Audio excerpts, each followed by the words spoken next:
what exactly does the interpretation of tongues mean?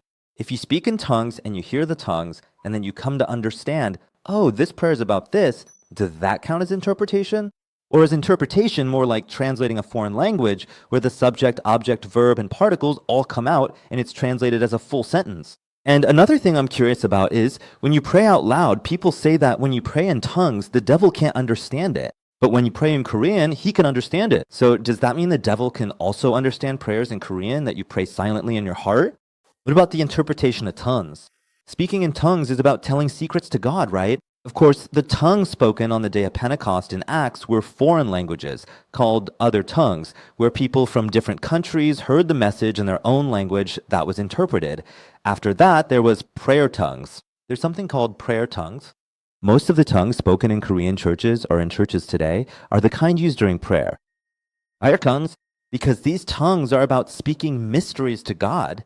Even if you have the gift of interpreting tongues, you still don't know everything, since they're mysteries.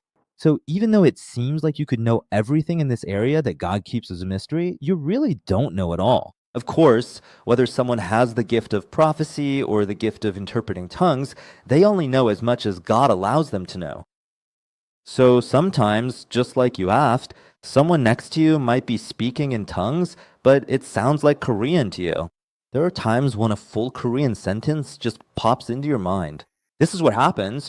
When it comes to tongues and really any spiritual gift, there's a difference between when you first receive it and when it matures. It's the same with the gift of healing and the gift of discerning spirits. There's actually a bit of misunderstanding about discernment. When people receive the gift of discerning spirits, they usually end up discerning evil spirits. But that's actually just the most basic beginner level of the gift. So as you keep discerning and using the gifts, for example, you can even discern the Spirit of God, angels, and even the ranks and roles of angels. For instance, that's what I mean, through the Word. It's the same with interpreting tongues and all the other gifts. When you first receive them, you tend to stay at the level of just experiencing the gift. When you first start speaking in tongues, it can sound really childlike, and you might not really understand what's being said. But as you keep using the gift of tongues, it changes, grows, and increases. It's the same with the gift of interpretation of tongues. At first, you just catch words here and there in a really basic, fragmented way. Then sometimes you start to pick up on a key word or a key sentence from one or two lines. Not everything, but just those important parts. And sometimes, if it's really necessary, I've had moments where even though someone from another country is praying in their language, I just somehow understand what they're saying. But that's pretty rare because it's a secret, right? Even if someone has the prophetic gift or the gift of interpretation, does God reveal everything about that person? God doesn't work like that. So you can't go beyond the boundaries that God protects. If you want to interpret a foreign language with all the subjects, objects, verbs, and particles, you should just go to a language school. There's a Russian proverb that says you learn a foreign language with your butt side, meaning you just have to stick with it and keep at it persistently. And since interpreting tongues is also a gift, remember that just like with any gift, people start at different levels of skill. So if you speak in tongues, just pray to be able to interpret as well. And when you pray out loud in Korean, you can understand it, right? But unless the devil or that spirit is inside here, they can't understand it. So if you pray in Korean silently in your heart, if it's inside here, then it would know, right? Also, there are various stages of possession by evil spirits.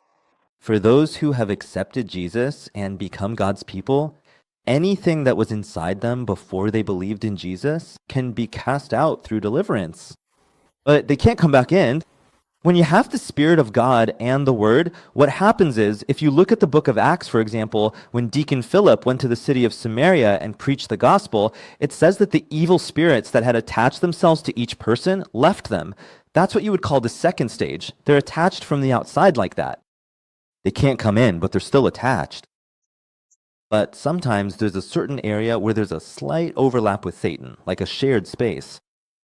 It's kind of like a cold virus. Even if the virus gets in, if I'm healthy, you don't get affected if you're healthy, but if you're not, right? You do get affected. That's how it works. But in the fourth and final stage of full-on possession, it's obvious.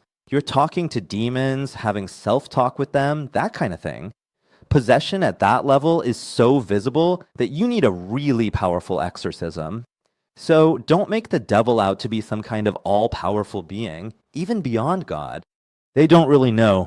But if a certain demon or group has been corrupting only Korean people on this land for, say, 5,000 years, then they become experts on Koreans. Just by hearing a single word, they know exactly what a Korean person is going to do. That's right. If for 5,000 years they've only been corrupting the Korean people, just this one ethnic group, then from a demonic perspective, they'd be experts on Koreans. So of course they know a lot, thanks to experience and statistics, but they're not omniscient. Unless they're actually inside your mind, they can't know what you're thinking. Still, with all that big data collected over such a long time, they can observe and predict a lot. That's why, even though I teach about spiritual warfare, I've come to the conclusion that it's really not easy to go up against demons carelessly. Just because you've read a few books or attended a few lectures doesn't mean you can stand against them. Even if I've had a few experiences myself, we have to humble ourselves and submit to God so that the Lord will fight against them for us. Of course, there are times when we need to use the name of Jesus to stand against them, but winning a battle and winning the whole war are two different things. If you think of deliverance as hand-to-hand combat, where you might defeat one or two enemies right in front of you, then war is something much bigger. It involves entire nations and peoples and encompasses everything. You might win a spiritual battle, but the ultimate victory is winning the spiritual war. As we wait for the Lord's coming for this nation, for this generation, He is mighty in both battles and wars. But the strategy for war is not ours. It belongs to God. That's why. Just because you've done deliverance a few times, you should never become arrogant about it. You really shouldn't. Seriously, you must not. For thousands of years, even though Satan's fate has already been decided until the very end, until he's completely captured and thrown into the lake of fire, Satan still plays his role on this earth.